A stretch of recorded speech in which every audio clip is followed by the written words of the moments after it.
नाजरीन, आज 24 नवंबर 2022 है। पाकिस्तान की तारीख में एक तारीख साज दिन मुतफ़क्का तौर पर हमारे चीफ ऑफ आर्मी स्टाफ बन गए हैं। सदर साहब ने दस्तखत कर दिए हैं। हमारी तरफ से बहुत बहुत मुबारक हो।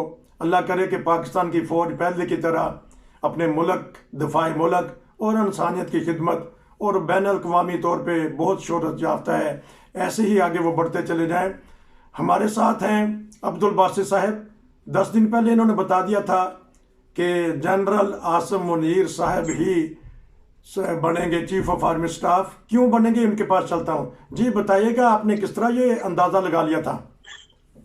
हाँ जी, ये नसीर साहब, असल में ये जब जनरल बाजवा को एक्सटेंशन दी गई थी उस वक्त अगर वो रिटायर हो जाते तो इनकी बारी थी, लेकिन ये चूंकि उनको मौका ना मिला तो अब चूंकि उनकी रिटायरमेंट में सिर्फ थोड़े ही दिन रह गए थे और जनरल बाजवा जो है उन्होंने सिर्फ 3 दिन इनसे ज्यादा लेने थे, तो लिहाजा इनकी दिलजोई के लिए हुकूमत ने ये फैसला किया कि इनको रिटेन कर लिया जाए और इनको 10-15 दिन पहले ही जब पोस्टिंग GHQ से तो 4 स्टार जनरल का प्रोटोकॉल दे दिया गया था।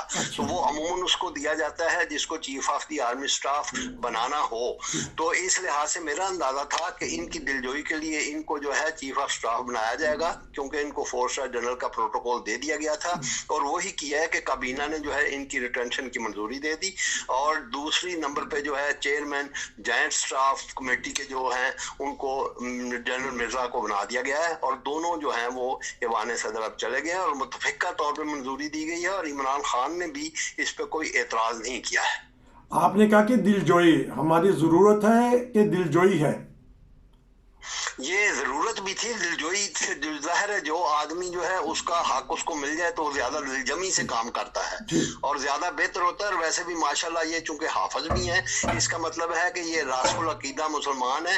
ये इंडिया के लिए भी कोई अच्छी खबर नहीं होगी, क्योंकि वो जो है वो बड़े खुश थे कि जो पाकिस्तान आर्मी है जो इसमें जो है फूट पड़ रही है और ये बट रहे हैं, लेकिन अब उनको भी मालूम हो जाएगा कि ये जो है ये एक रासुल अकीदा मुसलमान जो है और हाफिज भी है, वो चीफ ऑफ स्टाफ बन गया है। तो ये जो आर्मी है ये अपनी रवायत से पीछे नहीं हटेगी, रवायात से।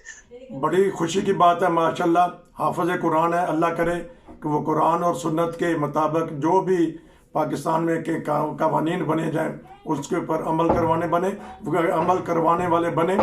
ये बताइएगा कि आप भी एयरफोर्स में रहे हैं, तो कल बाजवा साहब ने सारा मलबा सियासतदानों पे डाल दिया। कहते हैं फ़ौज की इतनी गलतियां नहीं हैं।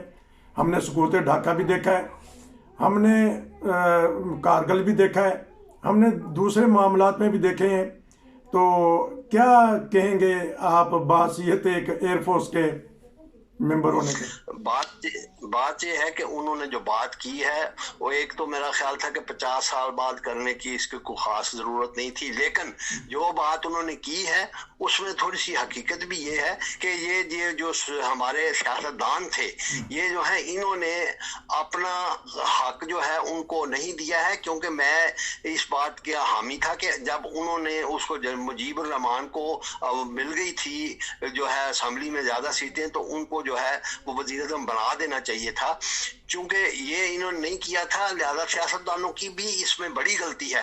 जहां तक फौज का तल्लक है वो जाहिर है कि फौज जो है इतनी वहां हमारे पास नहीं थी। अब ये मुझे तो नहीं पता तादाद कितनी थी कितनी, लेकिन 90,000 जो कैदी हुए थे उसमें सिर्फ फौज नहीं थी, उसमें सिविलियन भी थे और दूसरे डिपार्टमेंट्स जो थे पाकिस्तान के, हुकूमत पाकिस्तान के, उनको भी उन्होंने वहां कैद कर लिया था। तो लिहाजा इस चीज पे वैसे अब बहस नहीं करनी चाहिए, वो जो हो गया हो गया। अब चाहिए कि हम आइंदा के लिए जो है उसकी तरफ नजर रखें और अपनी जो है वो बिगड़ी हुई सूरत हाल को ठीक करें और पाकिस्तान को तरक्की दें, ताकि कोई दोबारा मैली आंख की तरह जो मैली आंख से हमारी तरफ न देख सके। 2 बातें बता दीजिएगा जाने वाले हमारे बाजवा साहब के लिए और आने वाले जो हमारे चीफ ऑफ आर्मी स्टाफ हैं। आप तजर्बाकार हैं, तबसरा अच्छा करते हैं, बता दीजिएगा कि उनका कोई क्रेडिट देना चाहें जनरल बाजवा को। बहरहाल उन्होंने 6 साल बड़े धड़ल्ले से दबंग किस्म के वो चीफ ऑफ आर्मी स्टाफ रहे हैं। जी हाँ, जनरल बाजवा को मैं ये क्रेडिट जरूर दूंगा कि उन्होंने बड़े तहम्मुल से अपने ऊपर सारे इल्जामात का सामना किया है और उसमें कोई उन्होंने ज्यादा ऐसी जोश नहीं दिखाया, गुस्सा नहीं दिखाया कि गुस्सा में आकर जो है कोई ऐसी कर जाते कि जिससे हुकूमत की साफ लपेटी जाती और या इमरान खान को कोई नुकसान पहुंचता। इमरान खान साहब ने जो भी उनके बारे में तबसरे किए हैं वो निहायत नामुनासिब थे और ये मैं समझता हूँ उनका बहुत हौसला है कि उन्होंने इन सबको बर्दाश्त किया और कोई जवाब नहीं दिया और इसका जिक्र भी उन्होंने कल किया था। लेकिन बहरहाल चूंकि हमारी फौज की एक रवायत थी और अभी सिर्फ 1 साल पहले ही बाजवा साहब ने कहा कि हमने फैसला किया हमने अब सियासी मुदाखलत नहीं करनी, उसके पहले जो है वो भी ज़ाहिर सियासी मुदाखलत करते रहे हैं। तो इस लिहाज से ये बड़ी खुश आइंद बात है कि वो अच्छी रवायत डाल के जा रहे हैं और वो सियासत से अलहदा हो गए हैं। ये पाकिस्तान के लिए भी और आर्मी के लिए भी बहुत खुश आइंद बात है और इसकी इज्जत में इजाफा होगा। और जहां तक नए आने वाले चीफ ऑफ आर्मी स्टाफ हैं उनके लिए गाइडलाइन दे गए हैं बाजवा साहब कि आप सियासत में जो है मुलव्वस ना हो। अगर सियासतदानों ने उनको मुलव्वस करने की कोशिश भी की तो मुझे उम्मीद वासक है कि वो इनको समझाएंगे और फौज का किरदार जो है वो खालिस्तन दिफाही और जो क्लेमिटीज वगैरह जैसे सैलाब है, जलजले हैं, उनके बारे में जो उनका किरदार होता है उस पर वो कंसंट्रेट करेंगे और पाकिस्तान में के लिए नेकनामी का बायस बनेंगे और दुनिया में भी जो इज्जत का मुकाम हमारी फौज को है उसमें भी वो किरदार में इजाफा होगा।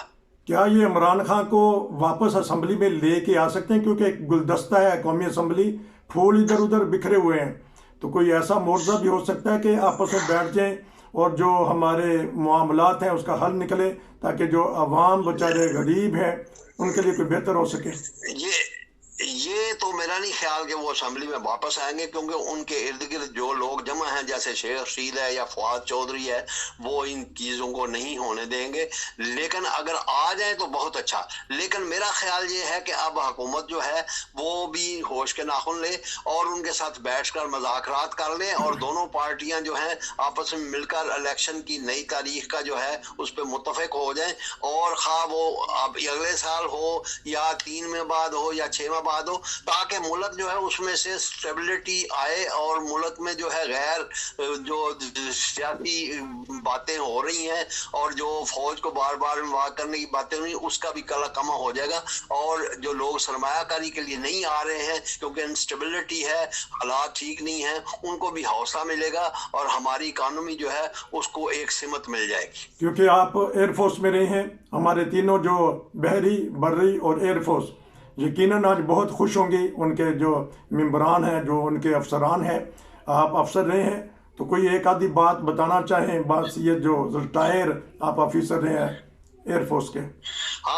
हाँ नहीं, बिल्कुल सही बात है कि क्योंकि हमारा तो यही सारे जो फोर्सेस हैं इनका तो यही तरीकाकार है कि जो इसलिए चेयरमैन जॉइंट स्टाफ कमेटी का बनाया गया है कि वो इन तीनों जो चीफ ऑफ स्टाफ हैं, आर्मी का भी, नेवी का भी और एयरफोर्स का भी, इनको एक मुतहद करने की अलामत होता है। तो और इसलिए सदर पाकिस्तान जो है वो भी सुप्रीम कमांडर होता है, वो तीनों फोर्सेस का सुप्रीम कमांडर है। तो उसको भी यही चाहिए कि वो इन तीनों को इत्तेहाद में रखे और तीनों के लिए बेहतरी के काम करे। और ये आज बड़ा अच्छा किया है सदर अली साहब ने, उन्होंने गालिबन इमरान खान को भी समझाया है कि हम ये हमारे पाकिस्तान के हक में नहीं है कि हम आर्म फोर्सेस में जो है ये इस तरह की पैदा करें जो है दरारें। तो लिहाजा वो तीनों जो है फोर्सेस जो हैं वो अब बेहतर कोऑपरेशन और कोऑर्डिनेशन के साथ काम करेंगी क्योंकि तमाम सियासी पार्टियों जो हैं उन्होंने इस चीज़ पे इत्तेफाक किया है। और इसी तरह तीनों चीफ ऑफ जो स्टाफ्स हैं, आर्मी, नेवी और एयरफोर्स का भी, वो भी जो है आपस में ज्यादा बेहतर कोऑपरेशन के साथ काम कर सकेंगे। बड़ा अच्छा तबसरा किया, हम आपस में इत्तेफाक से रहेंगे तो मुल्क तरक्की करेगा, मुल्क तरक्की करेगा, गुर्बत ख़त्म होगी, अवाम जो उनसे हैं तरक्की करेंगे। आपका बहुत शुक्रिया, इंशाल्लाह हम आपसे मज़ीद तबसरे लेते रहेंगे। नाज़रीन, ये था आज का तबसरा। उम्मीद है कि आज के जो हमारे तबसरे हैं 3-4 हमने लगाए थे मुख्तलिफ दोस्तों से, वो आपको पसंद आए होंगे। अगर आप भी कोई राय देना चाहते हैं, रोशन टीवी इंटरनेशनल व्हाट्सएप कीजिए, मैसेज कीजिए, पैगाम दीजिए, हम आपका तबसरा भी लेंगे। कुछ गलती हो जाती है तो माजरत चाहते हैं। अस्सलाम वालेकुम।